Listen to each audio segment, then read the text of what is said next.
I set my coffee down on the kitchen counter, my fingers tightening around my phone as my mom's voice filled my ear. Laura, honey, have you been ordering food with your debit card? I frowned, my mind racing. No, why? I just got an alert. 6 separate charges to a food delivery app. They total over $300. Is that a mistake? My stomach dropped. That couldn't be right. I barely used my debit card on campus. My parents paid for my dining plan, and even if I wanted takeout, I'd never order that much. I'll look into it. Mom, I said, trying to keep my voice steady, but inside my heart was pounding. I sat down, opening my banking app. There they were, 6 separate transactions over the past 2 weeks, all through a food delivery service, burgers, sushi, pizza orders I had never placed. I felt a prickle of unease run down my spine. Someone had used my card. The only person who had access to it was my boyfriend, Jake. I knew it was dumb, but I didn't want to believe it. Jake and I had been together for a year. He was charming, intense, and could be a little aggressive when things didn't go his way. But he had never stolen from me, at least. I didn't think so. Trying not to jump to conclusions, I walked across campus to his dorm, knocking on his door. "Hey, babe," he greeted me with a smirk, his blue eyes scanning my face. I took a deep breath. "Jake, have you used my debit card?" His expression darkened instantly. "What, are you seriously accusing me of stealing from you?" He snapped. "Someone used my card for food orders, and you're the only person who wowed Laura. Wow, that's how much you trust me? Maybe you should cancel your card before some random hacker drains your account." I hesitated. Maybe I was being paranoid. Maybe it was a scam.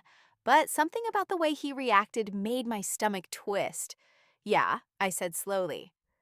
"I'll call the bank that night." I canceled my card, but I wasn't satisfied. Something wasn't adding up, so I did something Jake would hate.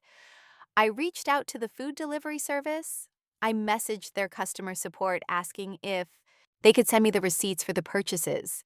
It took a few hours, but when they finally responded, my breath caught in my throat.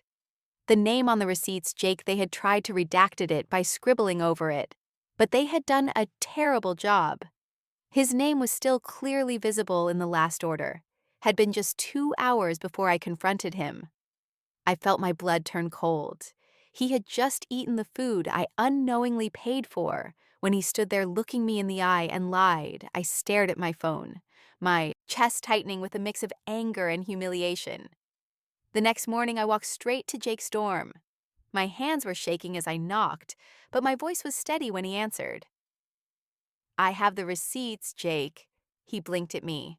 "What receipts? The ones from the food orders? They have your name on them." For a moment, he didn't move. Then his whole face twisted into something ugly.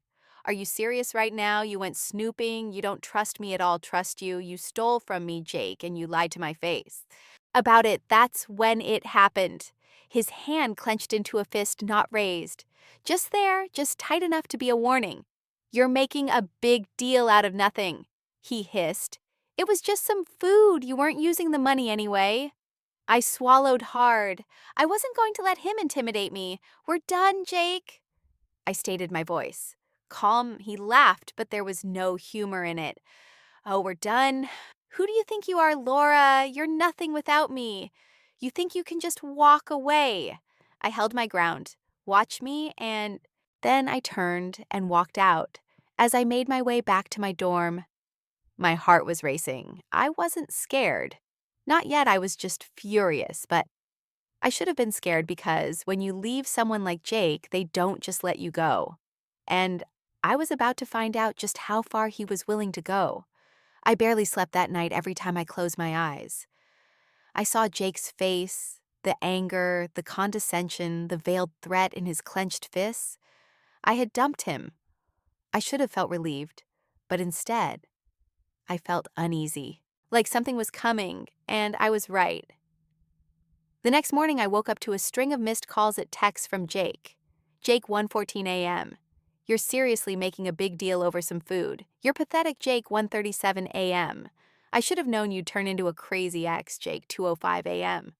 No one's gonna believe you. You have no proof. Jake, 2:30 a.m. You better not tell anyone my stomach twisted. And then one last message sent at 4:12 a.m. Jake, you're going to regret this. That was the instant I realized this wasn't over by lunchtime. It was obvious Jake had gotten to work. People in our dorm, people who used to be my friends, were giving me weird looks, whispering behind my back. My roommate Sarah was the one who finally told me, Laura, you need to see this. She slid her phone across the table. It was open to Jake's Snapchat story. The C caption, crazy ex-girlfriend is trying to ruin my life. And the image, a blurry screenshot of a fake text. Conversation where I was supposedly begging him to take me back. Are you serious? I muttered, my face burning. That's not even the worst part, Sarah said grimly. Jake had been telling people that I stole money from him. That's why everyone was whispering, that's why people were staring at me. He was flipping the story. And some people who didn't know me well enough, were believing him. I wanted to scream, I needed air. I left the dining hall, my mind racing. What do I do? Do I ignore it? Do I fight back? Do I tell people the truth? As I was walking back to my dorm, my phone buzzed a text from Mark, one of Jake's old friends. Mark, heads up, Jake is saying some serious about you. I wouldn't trust him to back off my pulse. Spiked me. What do you mean, Mark? He's pissed you. Embarrassed him, says you owe him. Be careful. I stared at the message. Owe him for what for? Calling out his lies for dumping him. I had a sinking feeling I wasn't just dealing with a bitter ex. I was dealing with someone who wanted revenge. That night, I locked my dorm room door. I double-checked the lock. I told myself I was being paranoid, but at 3:47 a.m., I woke up to a sound, a click, the sound of a door handle turning. My heart stopped, and then a soft knock. Laura opened the door. Jake, he was right outside my door. I held my breath, my hands shaking. Laura, I know you're in there. The handle rattled. My mind went into full panic mode. Was he going to break in? What did he want? I grabbed my phone and texted Sarah, who was staying with her partner that night. Me, Jake is outside my door, won't leave. What do I do? A pause, then Sarah, call security. Now I didn't hesitate. I dialed campus security with shaking fingers. Campus safety, what's your emergency? My ex is outside my door. He won't leave. What's your location? I gave them my dorm and room number. Stay where you are. Officers are on the way. I clutched my phone, my pulse hammering in my ears for 2 whole minutes. Jake just stood there. Then finally footsteps. Voices, a knock, this time louder, sir. Step away from the door. Silence, then the sound of retreating footsteps. One of the officers knocked. Miss, you can open the door. Now, when I did, Jake was gone. I reported him to the resident director first thing in the morning. Jake was banned from my dorm building and given a formal warning from campus security. I contemplated that would be the end of it. I was wrong, because that night, I got a text from my bank, unusual login attempt detected on your account, and my stomach dropped. I opened my banking app and saw my savings balance, or what was left of it. Jake had drained my account. I stared at my phone screen. My entire body numb account balance, $14. 82, my savings were gone. Everything. For a moment I contemplated. I was seeing things. Maybe this was a glitch. Maybe the app wasn't updating correctly. But no, there it was, plain as day. A series of unauthorized transfers I never made. And then it hit me.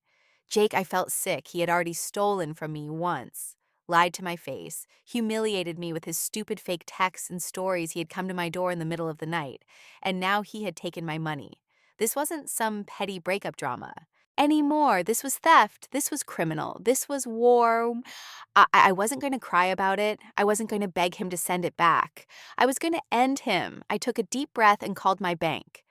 Hi, I need to report fraudulent transactions on my account. The customer service rep asked me to verify my identity and list the charges as I went through them. I realized something crucial. The transactions had all been made through a digital payment app linked to my bank account, which meant one thing: there was a record. The rep confirmed it. The money had been transferred to another user. They couldn't tell me the name directly, but they could flag the transactions for investigation. I already knew whose name they would find, but I needed more. So I did something I knew Jake would never expect. I called his bank. Hi, my name is Laura, and I believe someone has been making unauthorized transfers from my account to one of your users. I need to confirm some details for a potential fraud claim. It took a little sweet talking, but eventually I got exactly what I needed. The recipient account, Jake's full name. He was sloppy, he was stupid. And now I had proof Jake thought he could take from me without consequences. He was about to learn just how wrong he was. I started small. I went to campus security. I showed them the bank records, the fraudulent transfers, the fact that he had already been warned to stay away from me. They took it very seriously by the end of the meeting. Jake was officially banned from my dorm building and all student housing. If he set foot near me again, he'd be reported to the police. That was satisfying. But it wasn't enough. I needed something bigger. Jake wasn't just some random dropout. He had one thing in his life that actually mattered to him: his academic standing. He was in a competitive honors program, one that required an impeccable record. And guess what? Stealing money and breaking university rules weren't exactly honorable actions. So I filed an official misconduct report. With the university, I included the fraudulent transactions. Bank proof attached the security complaint from my dorm because he had stalked me. The fake messages he had spread about me, screenshots attached. I wasn't sure what the university would do, but I had a feeling they wouldn't take it lightly, and I was right. 2 days later, Jake's name was dragged through the mud. His professors were notified of the misconduct case, his scholarship under review, and the best part, he had no idea I was behind it. Until I saw him lose it in the middle of campus. I was walking to class when I heard shouting, "What do you mean? I'm on probation." I turned the corner and saw Jake standing outside the academic office, red-faced, waving his hands like a maniac. "She's lying. She's crazy. I didn't steal anything." The administrator he was yelling at remained calm. "We have documented evidence. Mr. Carter, this is a serious offense." I almost laughed. Jake was spiraling, and I was just getting started. I didn't just want him to get in trouble. I wanted him to feel it. So I took one final step. I forwarded the fraud report to his parents. Yes, his parents, the people paying his tuition. I wrote a polite professional email explaining that their son had stolen from me. I had filed official fraud claims. The university was already investigating him. I attached everything. Then I hit send, and then I waited 2 days. Later I got the text. I had been waiting for Sarah. OMG, you need to see this. She sent me a screenshot of Jake's academic profile. Suspended? I gasped. Sarah texted again. Sarah, apparently his parents flipped out, pulled his tuition. He's done Jake, the guy who thought he could get away with stealing from me, lying to me, ruining my reputation. He had just lost everything: his honors program, his scholarship, his academic standing, his money, and I got the last laugh. The news spread like wildfire. Jake, the arrogant, aggressive guy who contemplated he was untouchable, was suspended. People whispered about it in the dining hall. Someone even posted about it anonymously on the campus forum. Honor student caught in fraud scandal, suspended for misconduct. I watched the chaos unfold from a distance, sipping my coffee, while my phone buzzed with messages. Some were from people who had doubted me. "Emily, hey, I heard about Jake. I'm really sorry I didn't believe you before, Dylan. Damn, guess you weren't the crazy ex after all." Others were from Jake's friends. "Mark, dude, I heard his parents cut him off. He's losing his apartment, Rachel. He's blaming you for everything. He's furious." Be careful, that last one gave me pause, because if there was one thing I knew about Jake, it was that he didn't handle losing. Well, I didn't have to wait long that night. A blocked number called me. I let it ring. Then came the text unknown. "You think this is funny? You ruined my life. You're going to pay for this." I exhaled slowly, my fingers tightening around my phone. He was unraveling, and that made him dangerous. I wasn't scared, not exactly, but I wasn't stupid either, so I did. What I should have done a long time ago. I went to the police. Campus security had already flagged Jake's name because of his previous warnings. So when I showed them the new threats, they took it very seriously. "He's been harassing you for weeks," the officer stated, frowning as he read through the messages. "Now he's making threats. That's escalation." I nodded. I knew it was escalating. "We can help you file for a restraining order," the officer continued. "This will legally prevent him from contacting you. If he does, we can arrest him." I signed the paperwork that day. Jake wasn't just banned from campus. Now he was banned from coming anywhere near me. And if he tried, he wouldn't just be suspended. He'd be in jail. I didn't hear from him for 2 days. Then late one night, I got a call from Mark Laura. You need to check the campus forum right now. I pulled it up and there it was. Jake had snapped. He had posted a massive rant pages long, blaming me for everything. She's a liar, a manipulator. She ruined my life over. Nothing, she's a psycho ex who couldn't handle rejection. I didn't do anything wrong, and then, the worst part, I know where she lives. My breath caught. I read it again. I know where she lives. A cold chill ran down my spine.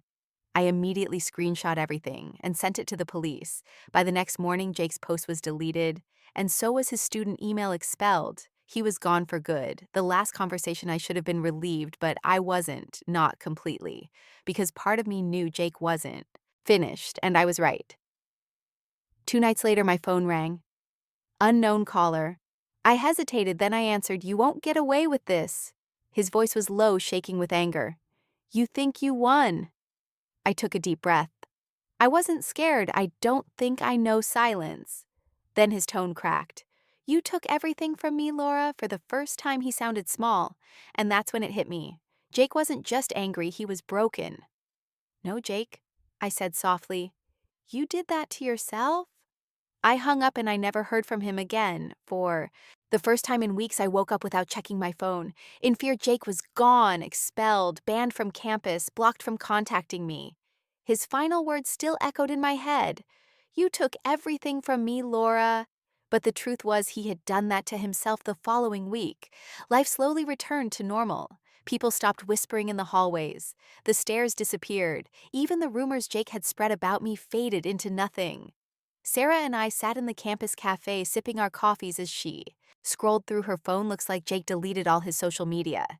She stated, "No more vague rants about you." I sigh in relief. Good, so now that your crazy ex is officially out of your life, what's next? That was a good question for so long.